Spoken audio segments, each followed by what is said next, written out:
How did you select LinkedIn as a platform? LinkedIn is definitely like a gold mine, and it's gonna be like a really big thing. And if it's working for me, I would make it work for others as well.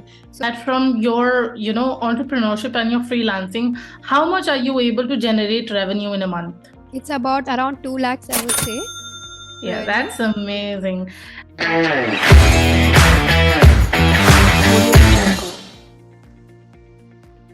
Hello, everyone, and welcome back to the channel. And I have yet another guest with me. She's a LinkedIn expert and has bagged a lot of experience at such a young age. And I am going to deep dive today and understand what can we learn from her and her journey. Welcome to the show, Khushi.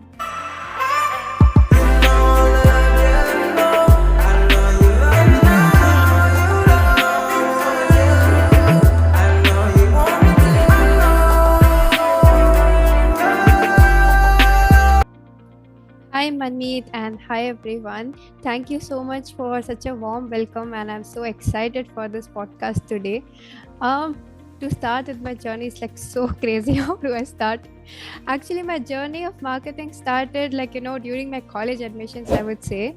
So back then, like in my college admissions, actually I thought I'll be choosing visual communication as my subject, because I was like highly interested into like any creative subjects, like market photography, something like that. But then I got like a call from a really reputed college in Chennai, and they told that I have been selected for a subject called as marketing management there. So that back then I didn't knew subject like marketing management existed. But as soon as I heard this term of like marketing management, I got like so much positive vibes, and I thought that this is something for me, and I should definitely give it a shot. And the feeling was definitely a hell yes, that I should go for it. And then as soon as I got that admission and everything, and that's where my marketing journey started. And since I wanted to apply all my theoretical knowledge practically, like during my college days, whatever things that I was learning side by side, I was hustling and doing like lot of like this freelancing, some projects, or even internships. And just by doing, and I went so crazy and super interested into this subject, that I almost like worked with like more than 33 industries. Although it was not like so much deep into learning thoroughly about these industries, but like in a small projects. And that definitely helped me so much, gain like so much experience, that even only because of such type of experiences I was able to choose my niche. And when you talk about the services, initially I started as a content writer, then I worked as a social media specialist, and now I'm working fully as a lead generation specialist. And now, after trying out some 100 things, now I came to know that B2B lead generation is something that is my thing.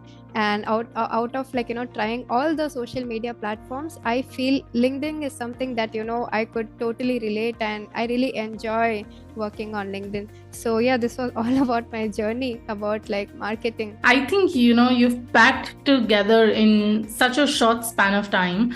But what I would love to know is that you mentioned that you got a marketing position in the college as a program that you wanted to enroll into. So your entire digital marketing that you learned, did you learn only in that college, or did you enroll into other programs as well, and learned from different mentors as well, or was it just that one college program that helped you learn digital marketing? Actually, I was super blessed that the college that I got admission into, that they not only gave us some theoretical knowledge, but even in college we had like so many real time projects. We conducted a lot of exhibition shows and everything that helped me gain practical knowledge about marketing. And side by side, I definitely did like lot of offline seminars and online webinars, and did like a couple of courses, let's say in platforms like Udemy and some other platforms, and even YouTube. So it was like a complete I was like so still date, like even I feel like I would never stop learning, and I'm always hungry to learn some new stuff. Wherever I get to learn something about marketing or other, I always learn that. So that was, yeah, these were a couple of things where I gained like a lot of experience on marketing. And I would say to get like real time experience, when like that was the time when I was doing internships. So because there we have to also deal with like real time clients and everything, so there also like I learned a lot about marketing. Absolutely. And you also mentioned that you worked with 33 industries, and then you realized what your niche is. So, what would you recommend for someone who is just starting out? Because one of the questions people ask all the time is how to pick a niche. So, what would be your suggestions to pick a niche? Like in my college days, like that was the best time for me to just keep exploring. As I always say, like the initial stages, my only aim was to like earn experience and not just to earn money. And that was like the main thing because of which I just wanted to explore like different industries and everything. It's not just about like picking a niche. Like of course, like after trying out 100 things, like I'm confidently able to say that okay, sales and marketing is something that I'm really like interested and confident, and I also know that this thing is having like lot of scope. But alongside with that, there are like couple of other benefits, right? Because like since you have been like working in different industries, you get to like talk to like different levels of people. Let's say like if we talk to chief marketing officer, how would they like respond? If you're talking to chief technical officer, chief financial officer, all of these different personas, titles, like they have like a different aura, and like the way like we have to talk to them. So that definitely like gave me like lot of confidence in like how to talk to like in different people in the corporate world. And even now, like when I'm attending different conferences or even events or trade shows, and when I'm going and talking to people, these things are helping me to build network easily. Because even when I'm talking now, like let's say to a software engineer, let's say, or anyone who is coming from a tech background, I'm able to have like a communication with them. Because like back in the time I would have had like some sort of experience working with like some with these technical people, let's say. So it is helping me to like build confidence, communication, and also like the real life experience itself. Because it helped me like understand what's going on in the market, how is the business world working, how are these industries working, what's the scope of work, what's the future and everything. And imagine like since I've worked with different freelancing projects, till now even these people are still like helping me, although like I'm not working in that niche anymore, but still that network was definitely like a net worth, I would say. So that's my take on selecting the niche. Absolutely. So I think what I figured out from what you just said was that, once you know what your niche is, it becomes easier is because you speak their language. You know exactly what terminology to use. You Yes. exactly know that how to address them, which word is going to trigger them. And like I True. said, that you speak their language, right? And you can only do that when you keep walking, like you keep testing, you keep understanding what works for you better. And like you mentioned, Yes. that while you were on the journey, you realized that sales and marketing is something that works best for you. So I Yes, think exactly. that's a really good advice there. And also, Yes. you mentioned about internships in your journey. So I think people would definitely want to know that what exactly is the right time to pick up internships, and what is the benefit of doing an internship? For me, like like from the start, I knew that I wanted to become like an entrepreneur. Because of which, I would not say like to directly jump into entrepreneurship, but to actually go and work in like different companies. So that's the reason. Even when I did internships, those internships were like in different departments. Let's say I even worked like for 2 to 3 months in like a customer service department. I worked in sales. I worked in marketing, operations, and all. So I got to know like what's happening in these departments and how these departments function. And it helped me like also talk to like some industry experts, and to like in internships, like you actually get the freedom to work on like how shall I say, like all the day-to-day tasks, like all those like small things and about the systems and processes. So I feel like in that way, like internships have helped me a lot. For me, like picking an internship is like when you are confident and clear, like what's your end goal and what's the thing that you want to learn. Do you want to learn about HR? Do you want to learn about sales? So when you are clear at those things, like it would be easier for you to select what type of internships. Because like even in internships, like once your goal is set, you will also realize whether you have to work like in a startup environment, whether you have to work in an MNC. So these things are there. Yeah. Absolutely, absolutely. I think that's the clarity path that one should be following on, like what kind of internship and where to go and what kind of learning do we want to pick What up kind of is, learning, especially? Yeah. yeah, yeah, yeah. Because in And internships, right? Yeah, I'm sorry, continue. Yeah, yeah, go you're ahead, saying. go ahead. Yeah, because in internships, right, when we are working as intern, there are like a lot of people who are ready to help us out if we show the willingness to learn.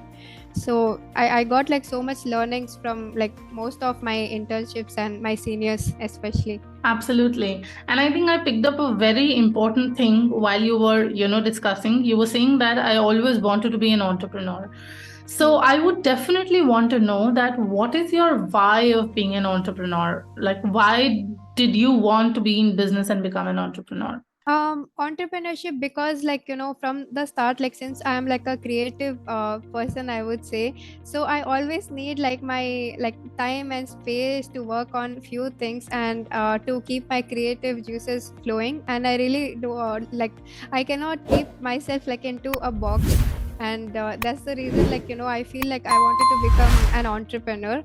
And since I was also working in all these internships and some other roles, that's when, like I even realized, like what are the things that I could do better, I would say, if I were to start a company.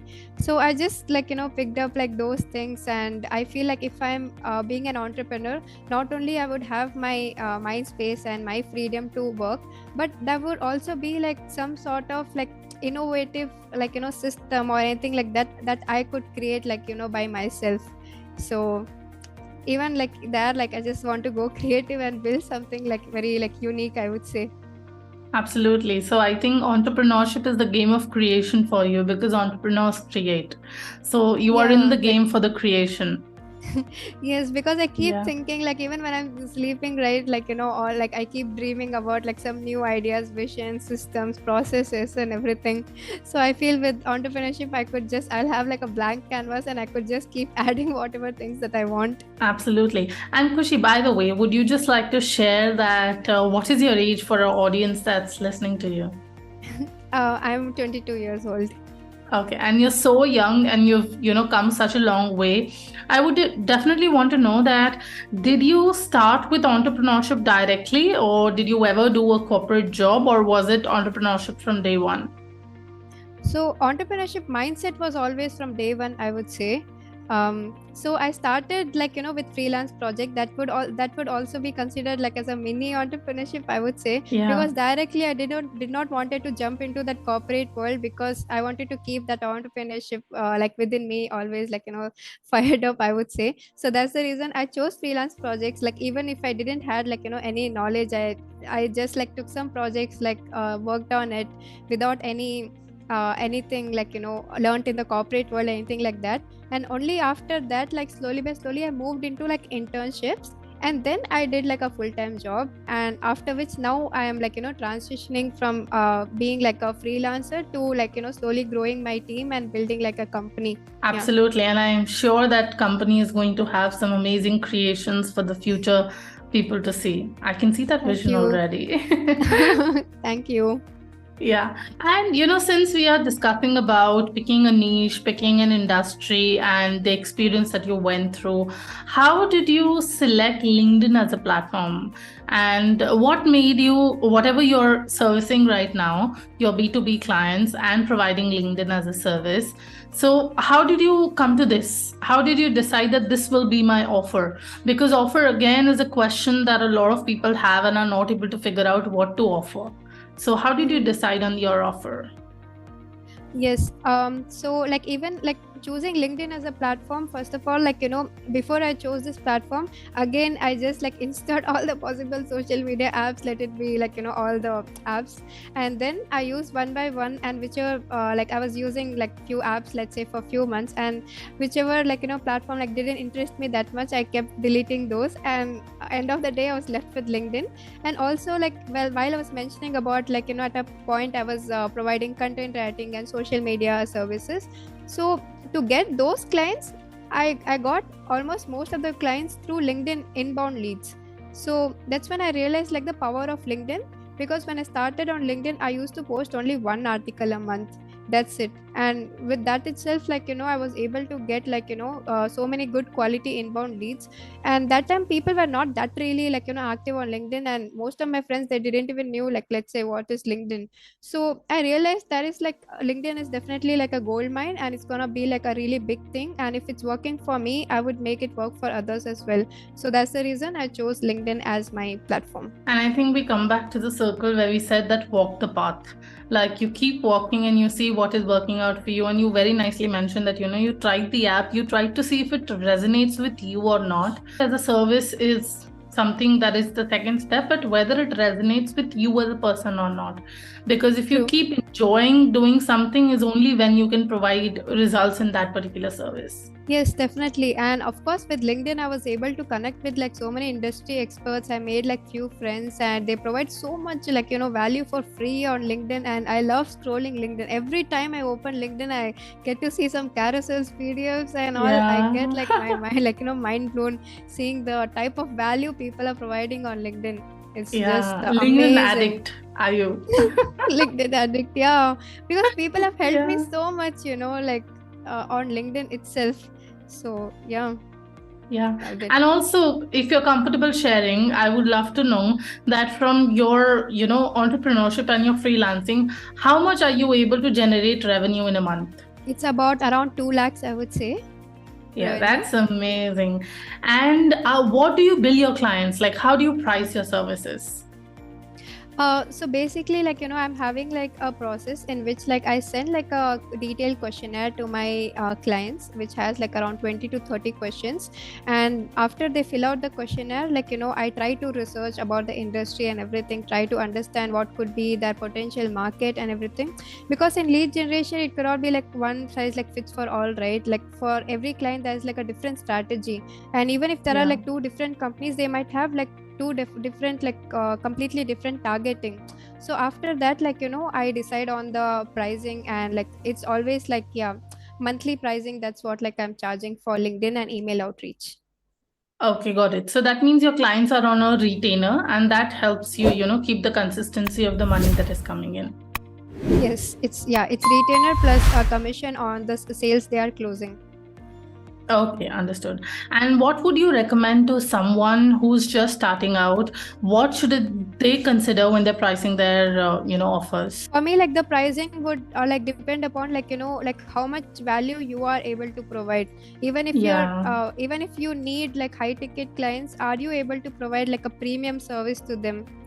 So it's based on that. Like when I started like freelancing, like for one piece of content I used to charge like 50 rupees, and later Yeah. on like the graph kept increasing because I knew that I'm stacking like lot of value, and now I'm confidently able to charge more.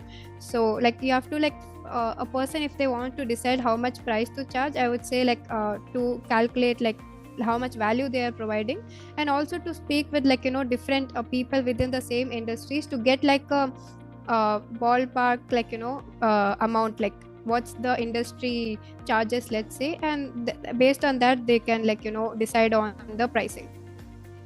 Absolutely. And I think I would want to ask a very important question, which is primarily for our female listeners who follow the channel. A lot of times we have seen that, as women, as a girl, and I think this question will start coming up to you or might as well have come to you. One of the most important questions that comes around us is that when are you getting married? Like, no matter how much you achieve in life, no matter how good you do, being a woman, you are asked that, okay, this is okay. When are you getting married? When are you thinking of this and that? Mm-hmm. So what is the kind of support that you get from the society or maybe, your loved ones as a female entrepreneur? For me, like it's always about like how I look like myself. Like society is there, like there are different type of people, and they keep like talking different type of things.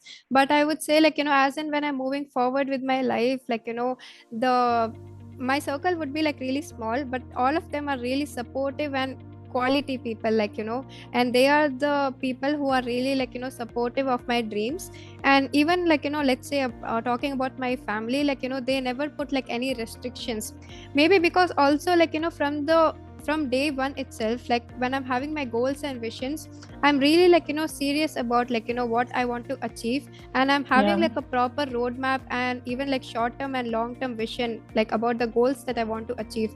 When even like when parents see that their children like they are really like serious about their goals, and she is having a plan, and I'm also able to progress, like it's not just like I'm saying something, but I'm also doing what I'm saying. So with that, like parents also, like I feel automatically like they support their children, and I'm really like blessed like with being like around such like open minded people. My family, my parents, my brother is super supportive, I would say. So yeah, I'm really blessed to like for my mom, dad, they are really like they have never put any restriction for anything. Yeah, yeah. And I think that's the kind I of think that support we freedom is very need. important, I would say. Yeah, Yeah, freedom yeah. and giving the space is very important, I would say. Absolutely. And I think that's the kind of support we need in this generation where people have dreams and women have dreams and careers. Yeah. Yes. Yeah. And I think before, we wrap up the conversation, I would definitely want to ask one question for everyone who might be listening to this conversation while they are just on their journey to become an entrepreneur, or for that matter, they're just on the edge of deciding whether they want to be in business or not.